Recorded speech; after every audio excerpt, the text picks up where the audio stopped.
morning, students. I hope you are having a very good day. So today's class at this session is for class 12th. Class 12th economics, subject macroeconomics. Children, I hope I have made you clear in the previous video which I had uploaded about macro and microeconomics. As well as children, I had also told you about consumption good and capital goods. That day we had I had taught about consumption good. Now today we will be discussing in detail about capital goods. Capital goods are the fixed assets of the producer which are of high value. And children, as you go on using these products, these capital goods, they lost their value. That is called depreciation. When they lost their value, that is called depreciation. So actually capital goods are those goods which by the time you are consuming those goods, that their value decreases, as well as those goods are of high value. Okay. Now the question arises whether all the machines are capital goods. No, children, all machine goods are not capital goods. Why? It is because as till now you have understood that plant and machineries are the capital goods. Now suppose I take the case of sewing machine.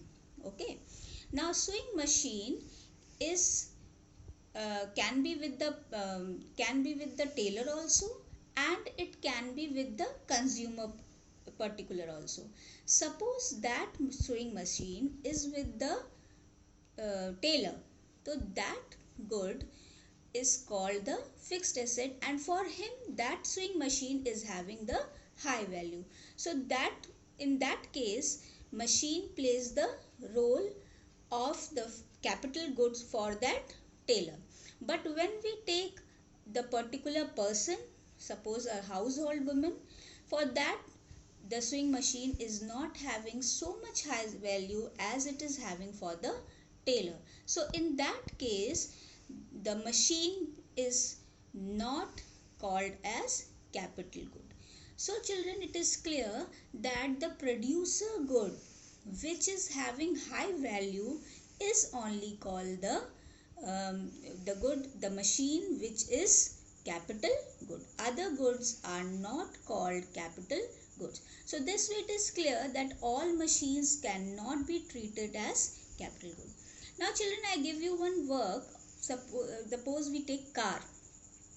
Now car, for a person who is going to use it for rental purpose, that car becomes the product for high value. So for that person, again as I said, machine becomes the capital good. But for a person particular, that is not a that machine is not a capital good. It becomes a consumer good, consumer durable good. Okay, I hope so I made it clear, children, and you do not have any confusion while understanding this term, that machines are the capital good. All machines, but all machines are not the capital good. Okay. Now we will be coming to the next portion where you will be seeing producer good. Producer good, which is there. Now you can say that producer goods, there are two types of goods: goods used as raw material and goods used as fixed assets. Okay. So the goods which are used as raw material, these goods are called as the you can say they are the producer goods, and these goods are fixed. But the goods like which are fixed assets, they are called plant and machinery. I hope so children, you would have understood and you had a good time in learning more about capital goods. Now in the next session we will be studying in detail about final goods and intermediate goods.